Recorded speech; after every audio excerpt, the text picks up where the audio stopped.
Hello. This is Blues with SaturnBluesGaming, and this is not a gaming video. In fact, I don't know what this video is going to be at. It could be a good video, it could be a bad video, it could be whatever. But I'm not going to draw it out. Bam. Welcome to Writing Prompts, the subreddit that I go to when I have writer's block. So I've mentioned it a few times, but for any new, watchers, before I start to do YouTube, I've always been, a writer. I've been working on my own personal novel for a few years now, along with, writing on AO3 and fanfiction.net for years before that.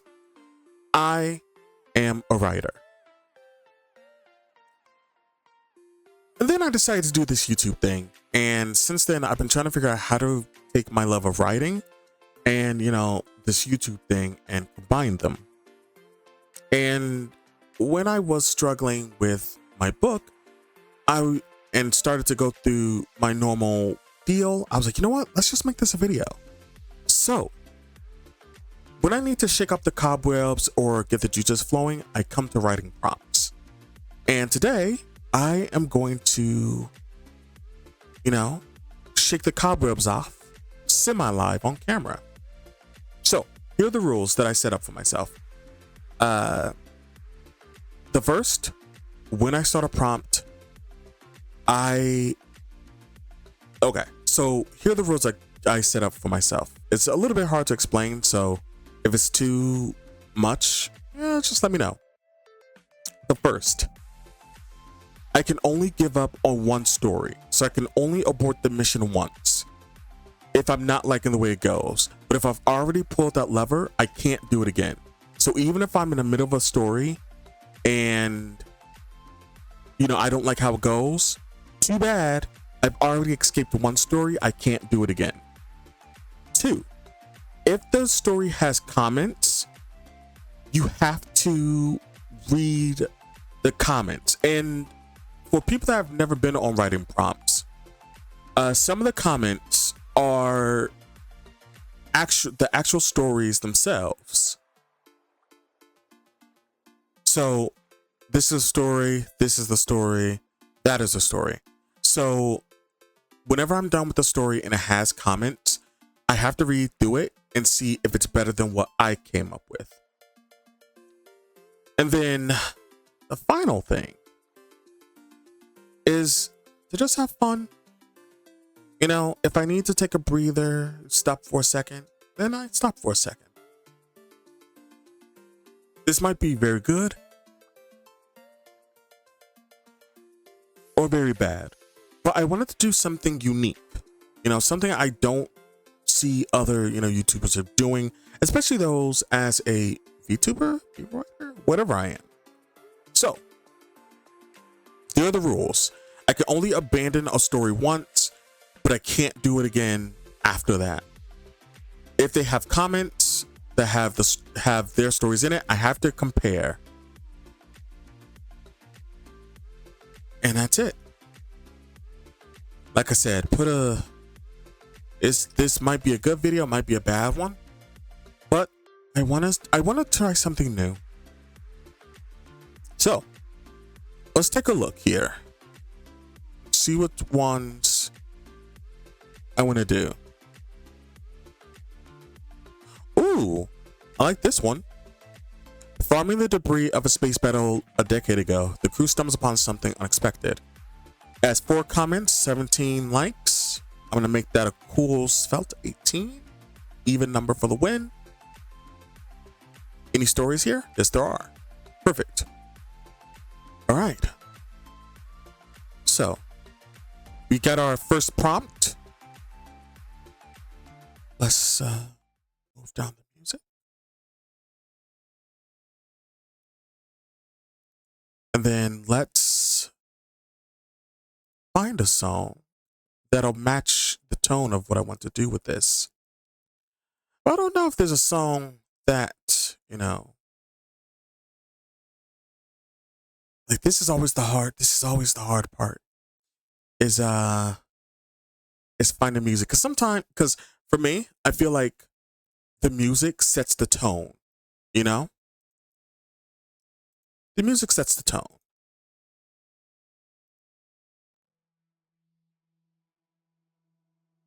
And I think I found it. All right. Let's begin.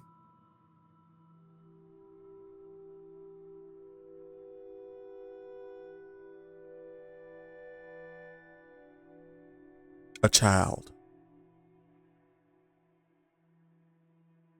There was a child locked away in an egg-shaped machine of some sort. It had been a decade since the war. There were many names for the war. The Scarlet Crusade, the end of decadence,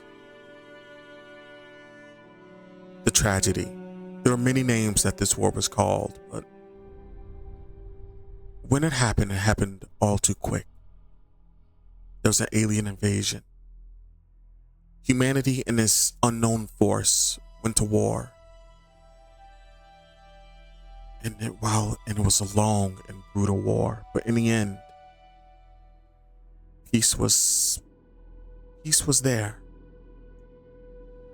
The aliens and humanity, it was a draw. Together, they both decided to make a truce and rebuild the planet. With the aliens' help, of course, they were able to return the planet not to its past glory, to its past greatness, but even greater than that. Everything that was destroyed was rebuilt. Everything that was rebuilt was enhanced. It was a prosperous deal.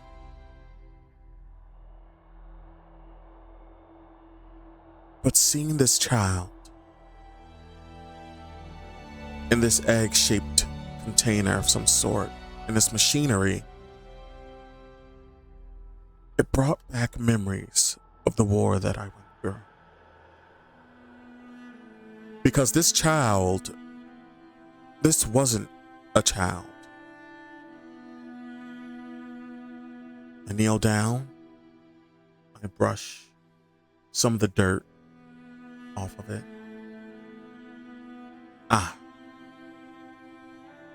Decker Break 135. Decker Break was the name of the ships. No, not ships. Of the mech that the aliens used. They were these fierce and powerful things that even humanity's best couldn't defeat one. And the reason for that was because of this child. No one knew until after the war that these children were the pilots of the Decker Breaks, but they were.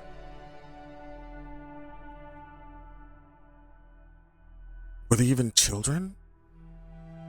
It was obvious that they were. See, the aliens, they didn't look like your stereotypical aliens. Like, they didn't look like something out of, my favorite childhood game, Mass Effect. No. They were similar to us in a lot of ways. The ears were a little pointier. Their legs were kind of digigrade, or however you pronounce it.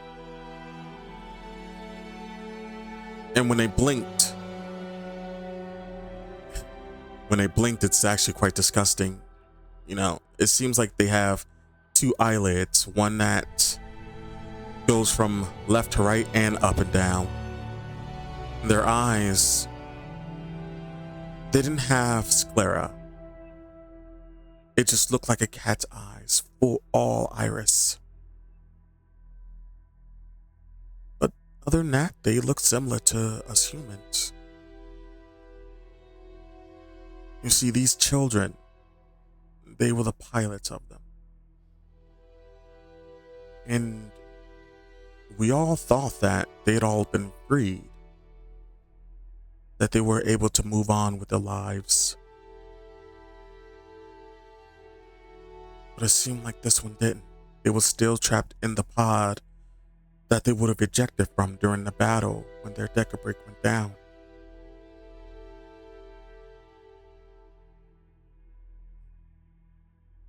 At the top of the pod. This poor thing probably doesn't even know the war is over. Probably hasn't known for the last 10 years. These pods, they're built to give these aliens the ability to pilot, but they're also have the ability to sustain them when their mech went down. Sometimes it can sustain for 5 days, sometimes a century. It truly depends on how damaged it was.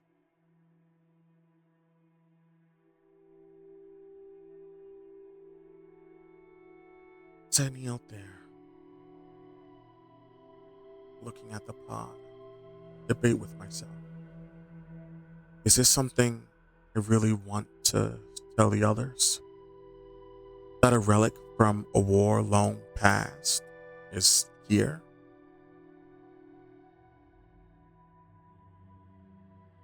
I dust off more of the dirt.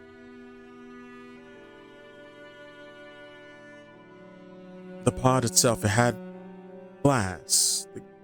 The pod itself, its lid was glass. So I was able to see the child inside of it.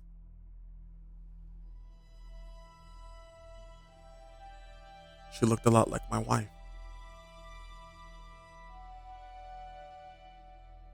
It's actually funny. The child looks exactly like my wife. See, it's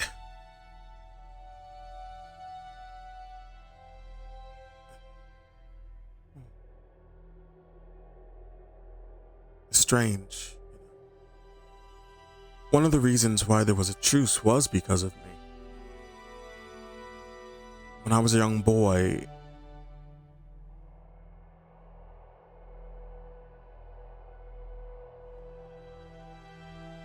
humanity was on its last legs, and they were able to achieve one of the mechs, and I was the only one that was able to pilot it. It was actually how I met my wife. She was actually my enemy, and both of our mechs went down, and we had to lean on each other to survive. And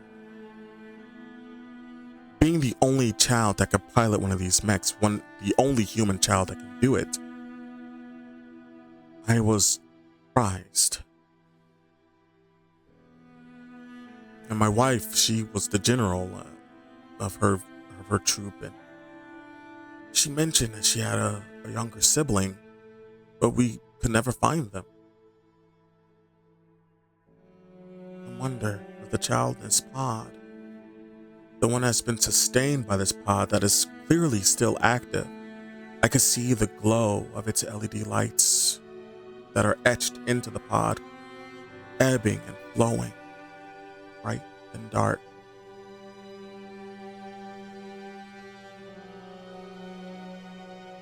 Hey, Wilson, what did you find over there? I turn my head and I see my boss, and it's weird, being, one of the reasons for, the truce between us and the aliens is we're working at a construction company, but being in the public eye, it's never been my thing. I could be more anonymous this way, but my boss was one of the few people that knew who I was. I found a pod. So, a pod, huh? Anything inside of it? Yeah, actually, there is. It's just a relic from the war.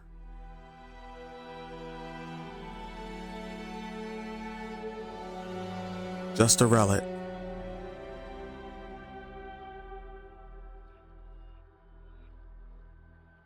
I have a feeling that this relic is going to upturn my life if it's open, but knowing that the person within it could be someone related to my wife, I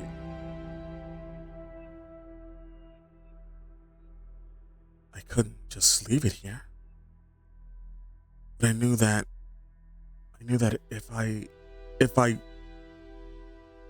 did this, I could be opening up wounds, not only my own but hers and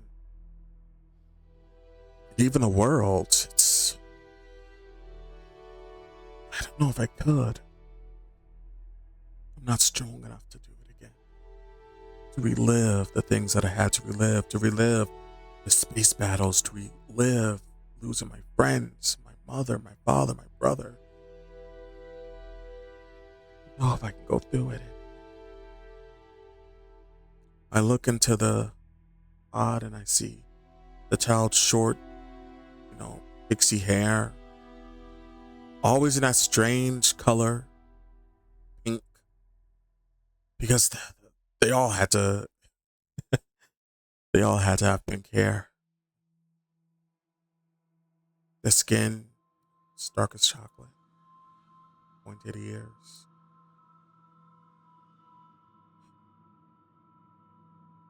Was this truly something I wanted to do? Could I open myself up for this? But it wouldn't be right to leave the child in there. How long did this thing have power for? And it's not like I could hide something like this, because it's not just my feelings on the line here.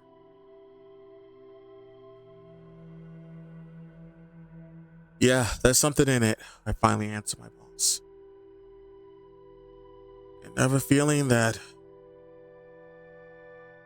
once you hear into it, I have a feeling that it's going to open up a lot of old scars. Oh, is that right? My boss answers.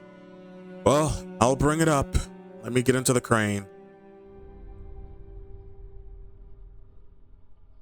I think this is for the best. It has to be, right? Even if this person didn't look like my wife, there was no way I couldn't just leave a child in there.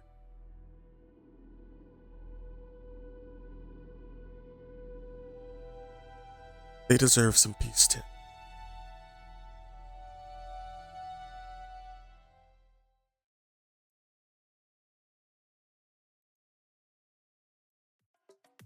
All right, and there it is.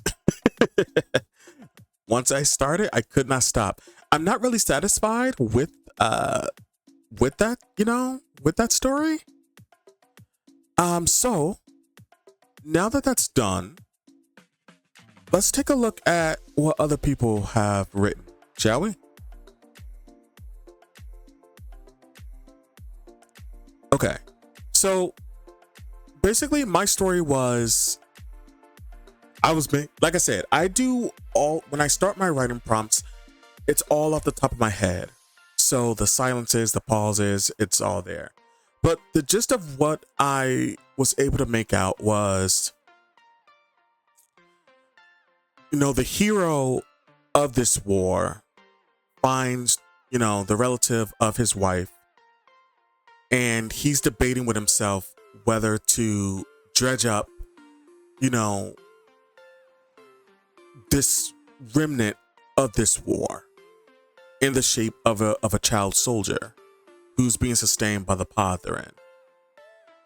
So that's pretty much my thought of it. All right, but that's my take. So let's see.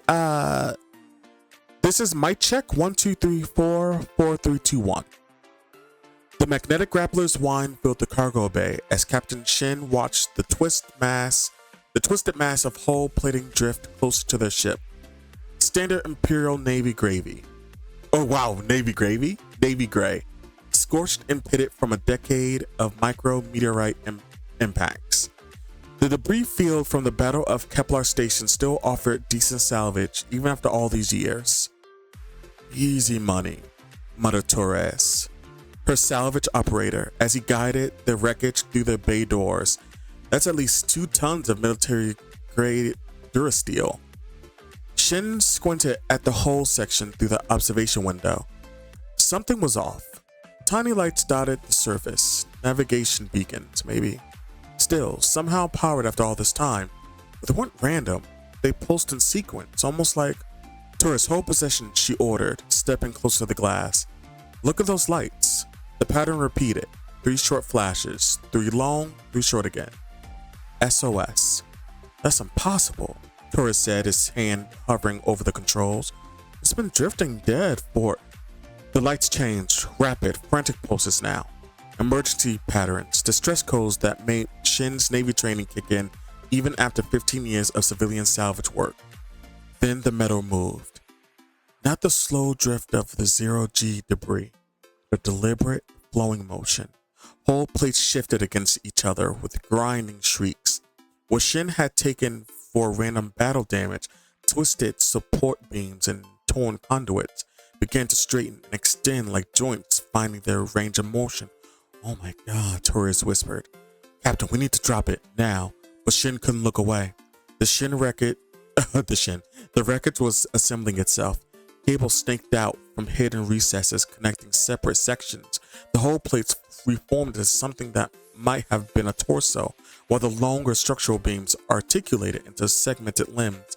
The navigation lights clustered at what could generously be called a head. Dozens of photoreceptors blinking in complex patterns. A speaker crackled to life.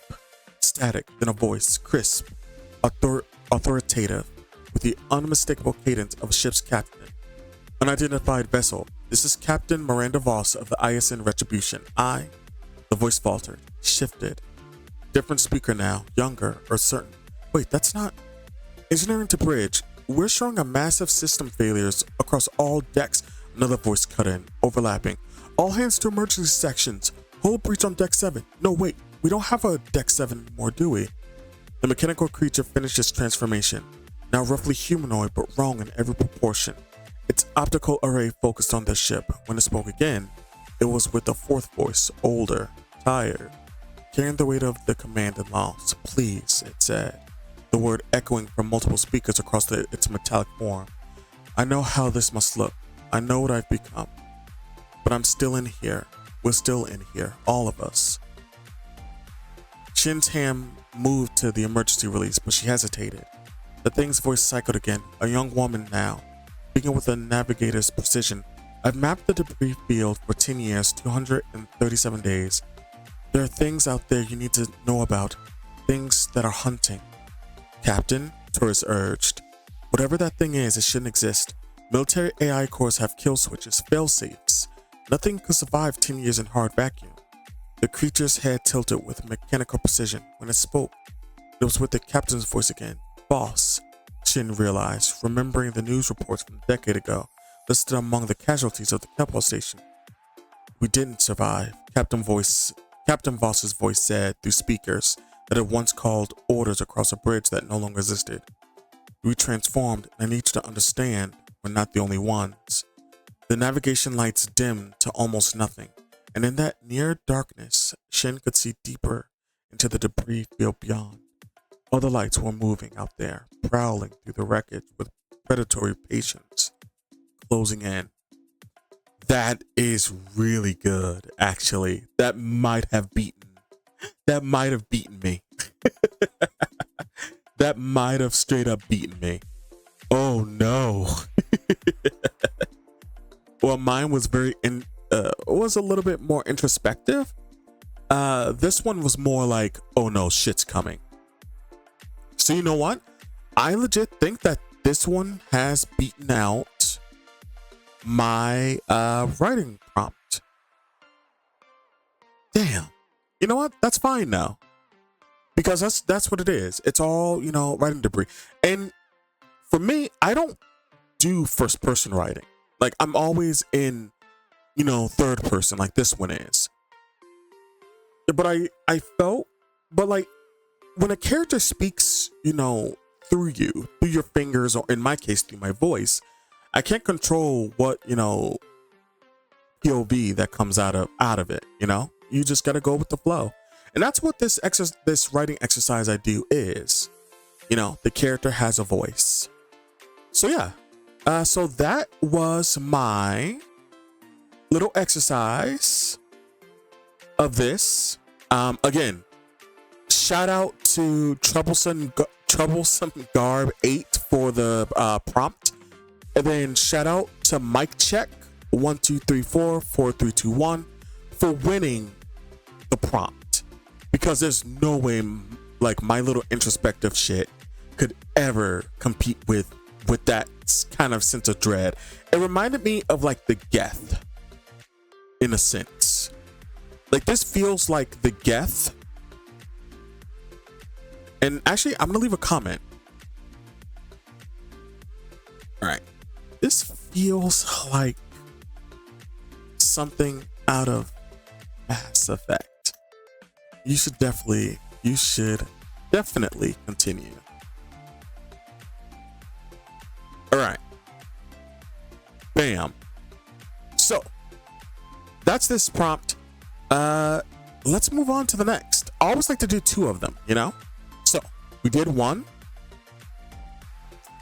and then that one looks good, but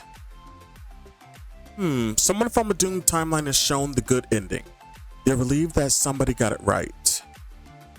Ooh, I kind of like this one. Okay, refreshing world. Let's see. I would be the only one.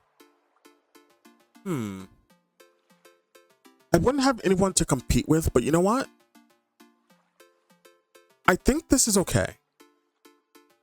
All right, so this is the second prompt. The music go down. And then this time, actually, no. There we go. We have our music. We have our prompt. Let's get into it.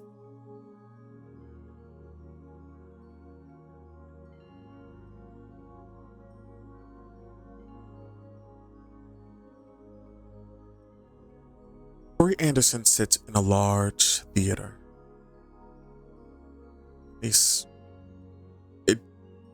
What looked like a theater, because she knows for a fact that there hasn't been a theater in decades. But it reminds her of one. The sticky floor, the kind of uncomfortable, fake plush chairs, the large screen. It reminds her of a movie theater she went to when she was a small child.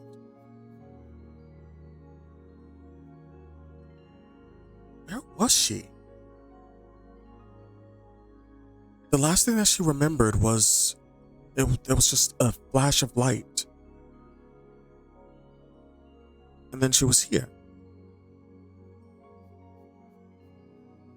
Hello? She calls out. Is anyone there? Hello? There was nothing.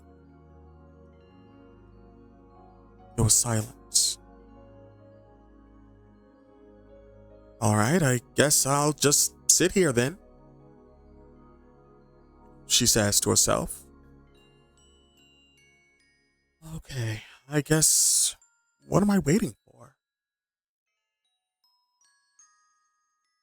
The screen, the movie screen, flickers. And then it comes to life. And immediately Corey knows what she's looking.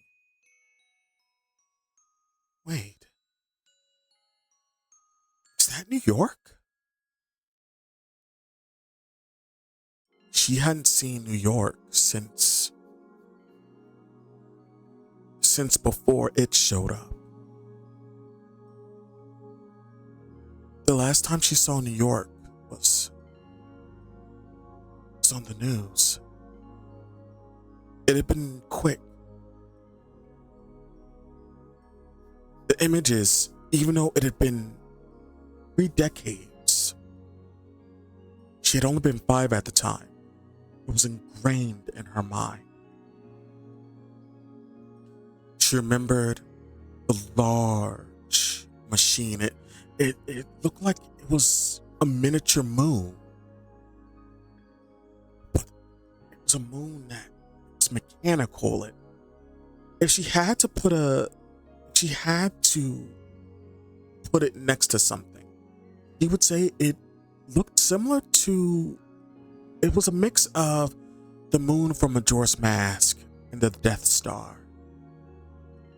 She never could find out, she never did find out what it was. All she remembered was that this thing slowly came out of the sky until it was visible, its mouth open, and in a flash, New York was gone. That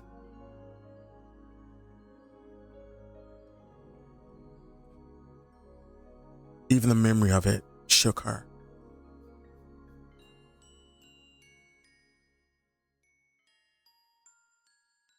This can't be. What am I looking at? She asks herself. She notices that whoever's POV that she was looking at, he noticed that it zoomed in on the newspaper. April 10th, 2026. It can't be. But it was. Because April 16, 2026, that was the day that New York was destroyed. And that was the day where humanity ceased to be.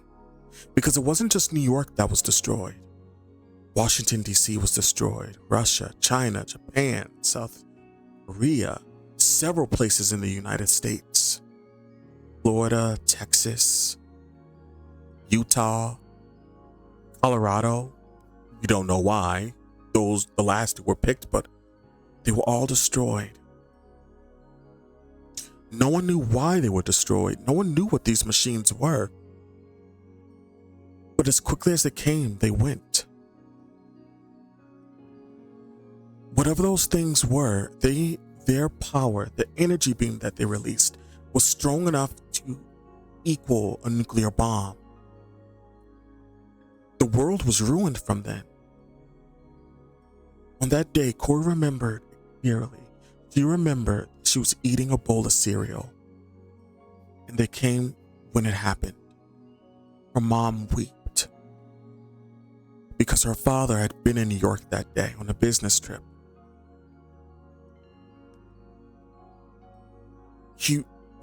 Humanity, it all crumbled from there.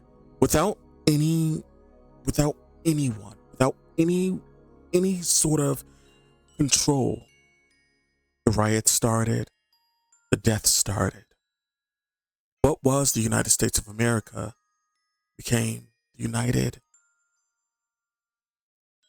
No. She was so used to saying its name, but this place, it didn't look like the United States. At least not from how she experienced it. Because the country that she lived in before was the United States, but after those attacks, there was never a name for it.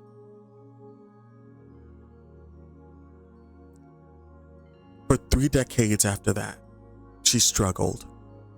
Her mom had been lost in the first few days, unable to get the medication she needed. Corey shuddered. She couldn't remember that night. But Corey was on her own. Thankfully, she found a group of people that were good and righteous, and they still gave her the childhood they felt she deserved. sure she had to go and scavenge had to do scavenging, and she had to take a few lives here and there, but other than that, she could say she had a good childhood, compared to the many that lost their lives or were found by less than savory people. It came out later when her group managed to get to Washington, D.C., where they were able to discover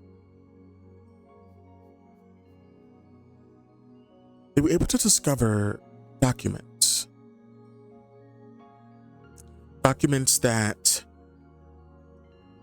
revealed that those that were in the government before it was destroyed had made contact with something, and they had been in contact with them for a long time, but the talks went down, and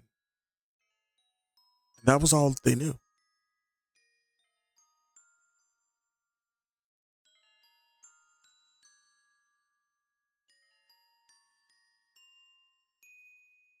There was so much information that she didn't have. So much that she couldn't understand. But whatever she was seeing was happening on the same day that those things attacked and fled. So maybe she could learn more about how everything went down. She watches as the movie screen, it shifts from the POV person she was watching, and it zooms in on Washington, D.C. It shows the president. It shows them scouring over documents. It shows them scowling, and it shows the hate in their eyes. And I don't like what I'm looking at, she sees the president say. No, this wasn't part of the plan. It wasn't part of the deal. We need to show these things that we are in control. We are the ones that dictate their lives, not the other way around. Operation Mirror Break. I want it done. The person beside them, they look unsure. They want to speak up. They want to say something. But they couldn't. It'll be done, the person says. Corey watches as the man... Fuck. Okay. I'm pulling the lever. Okay? The lever has been pulled. The lever's been pulled. I legitimately cannot think of how to keep this going.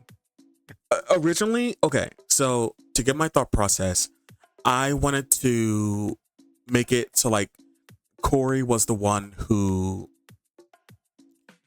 had been there, but the more I went through, the more like it just didn't come together. It all fell apart. So someone from a Doom timeline, shout out to Refreshing World. I'm sorry, Refreshing World. I let you down on this writing prompt. Fuck.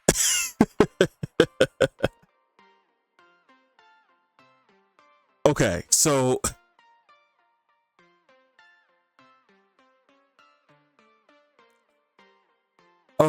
let's take a look. Ooh. Okay, since the dawn of speech, humanity has unknowingly spoken nearly every sound imaginable. One person muttering some nonsense accidentally speaks the true name of a long-buried god. I kind of want to do this one, but fun fact, I actually have that fear that if I say something, I kind of don't. I just don't. Okay, everyone's wondering why you had such problems with Aries. You're not sure how to tell them that the reason for your beef is he slept with your dad.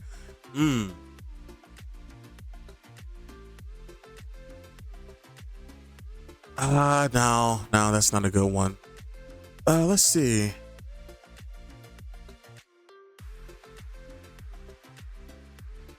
You did promise your firstborn to evil beings for X, Y, and Z multiple times. You thought they'd be pissed once they figured it out. I expect this would have brought them closer together. Nah.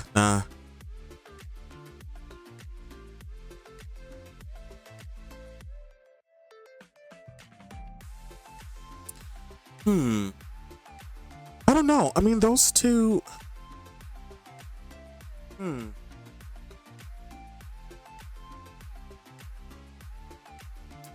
Yeah, I don't know.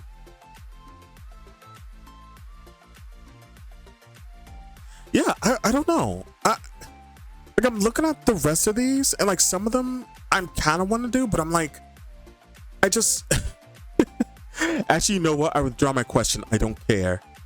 Oh, jeez. Okay, this is a simple prompt. Okay, so this is nothing. Okay, you know what? To round out the video, I'm gonna do this one. Okay.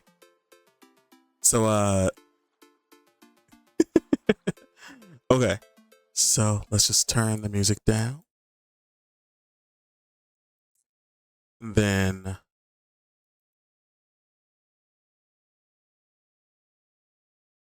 like, do I wanna? No. Actually, you know what?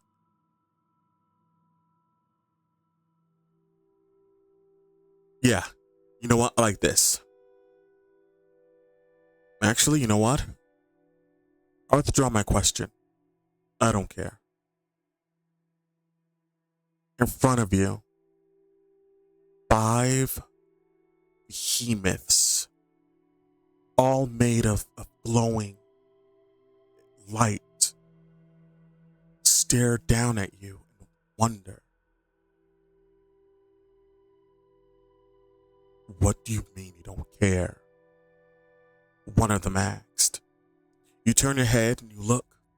The one that says it, its glowing body is in a shape of a being wearing thick and strong looking armor.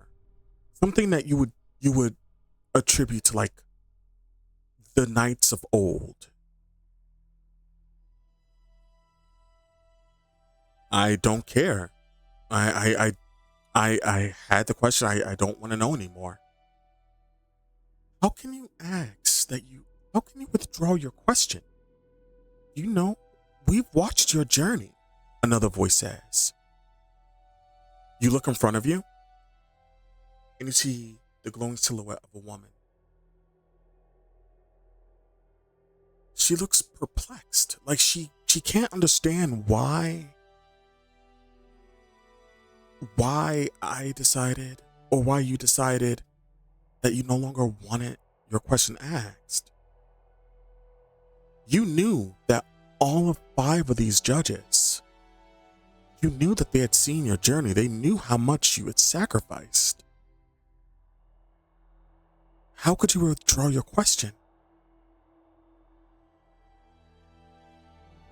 We need an explanation, another harsher voice asks. You turn to your far right and you see the glowing form of a man. He doesn't wear any armor. He's as bare as the woman you had just looked through. However, he holds a large staff. And at the end of the staff that's separated from the staff, at the end of it is a large, slowly rotating diamond.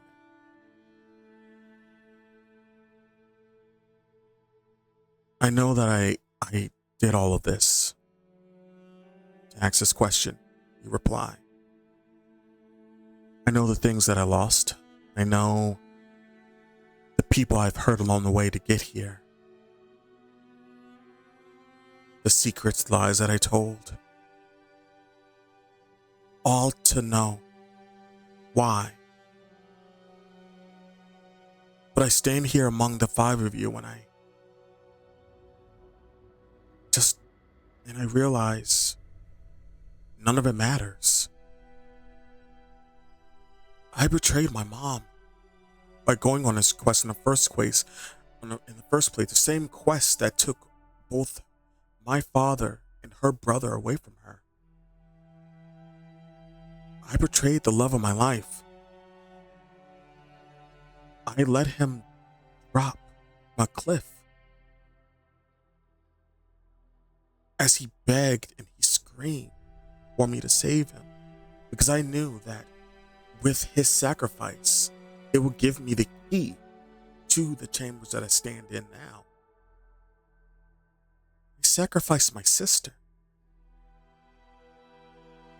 She tried with everything that she had in her to stop me from opening those doors behind me. And I stabbed her in the chest.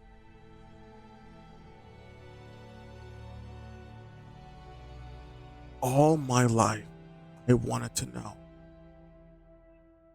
why my family was put through this pains that they went through.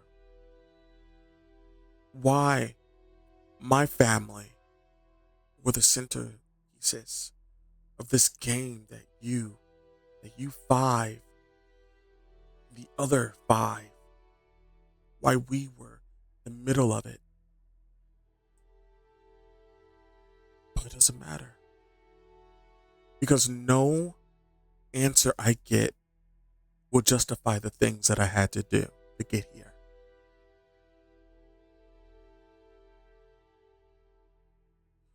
All of you can tell me that the things that I had to do, everything that I did that led me up to this, was a test to save the galaxy, and I wouldn't care, because I stand among the five of you. The hope that I thought I would feel, the joy that I thought I would feel, the relief I thought I could feel, is not there.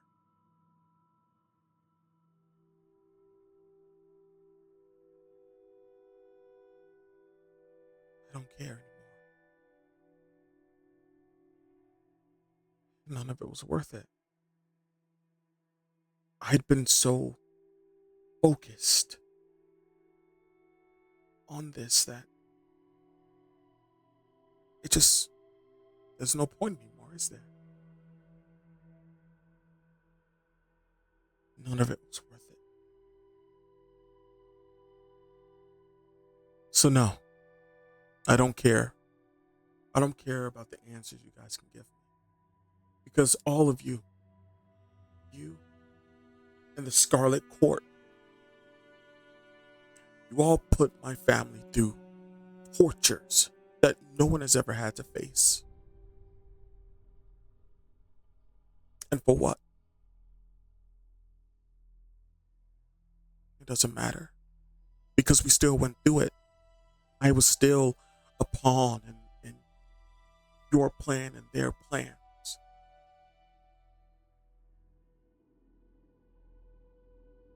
How can I go back to my mom and tell her that I took her daughter from her? I took her son-in-law from her. How can I go to the graves of my father and brother, of my father and my uncle? How can I go to them and tell them that I made the exact same mistakes that they made? All for what? Question of why. You do realize, a new voice said. You turn your head and you see another woman. Unlike the two that you had seen before, this woman wears a long, beautiful, splendid dress. And her face is covered by a helm. Only her face, because you could still see the bottom of her mouth. And on top of the helmet was a halo.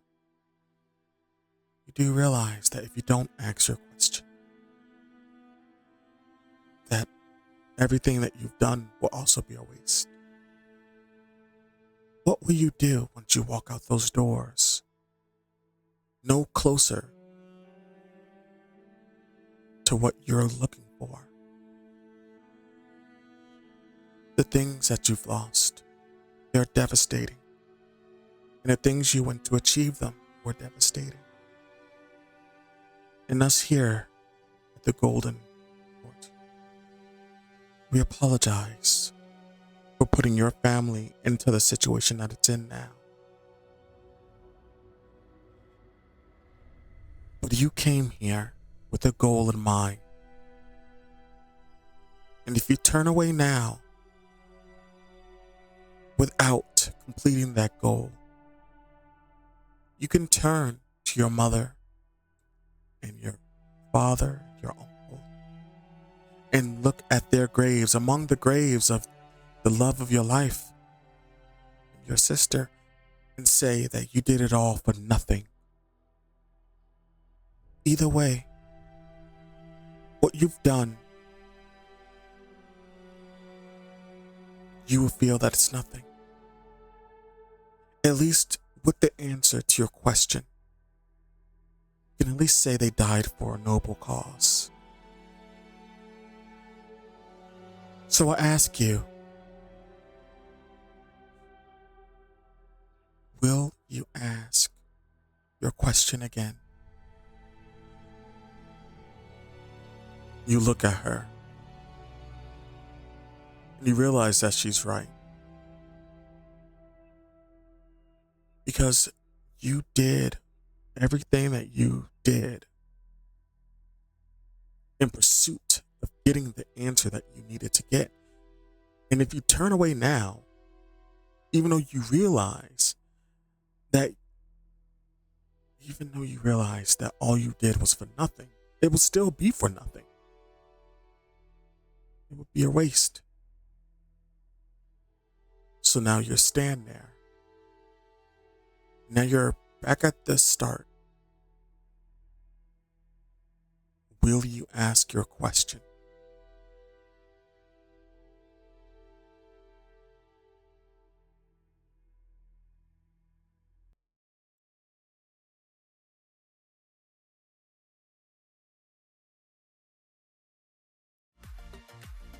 That's it. I legitimately don't like I kind of knew where I was going through there at the end, but I'm so fucking stupid. But that's why I do it. I let it all come off the top of my head and just kind of go with it. So this one did not have any replies. So null_project, shout out to you for your prompt. But like I said, I feel like that one didn't make any sense, but I kind of got into it. I wanted to bring sense to it and a little bit of lore to it. It's a simple prompt, but you know what? It is what it is. And I wanted to add some weight to it because I wanted it to be kind of like now that I'm done, I can reflect on it. I kind of want it to be kind of like Thanos, if you think about it. Because at the end of the day, what he did resulted in nothing. If he had stopped where he stopped after Gamora died, he wouldn't have won nothing. And even after he went through with it and did what he did, the Avengers just reversed it at the end. So in the end, it was all for nothing. Either way it went, all for nothing. So those were the prompts.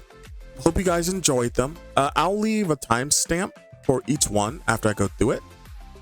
But with all that said, it's time for the ad. So Sponsor Blues, take it away. And to everyone else, I'll see y'all next time. Well, goodbye. Thanks, Blues. This is Sponsor Blues, and I have a question for you. Are you tired of the algorithm pushing you down and hiding your content? Are you tired of social media selling your data to third parties? Are you tired of politics and anger on your social media? Well, say no more, fam. Neighbahood.com got you covered. A new social media platform, Neighbahood.com is setting out to prove that social media can still be a fun, friendly online experience. The platform believes in fostering a space where kindness and respect are the cornerstones of interaction. Here, users can be themselves, share positive content, and connect with others without the negativity often found on other social media platforms. On Neighbahood.com, data is not shared with third parties, no one is hidden by an algorithm, and best of all, no politics. No politics? No politics. Users can create groups, add friends, message, chat in real time, upload photos, and build a platform. Here, everyone is seen. Sign up today. Neighbahood.com. Welcome to the neighborhood. Back to you, Blues.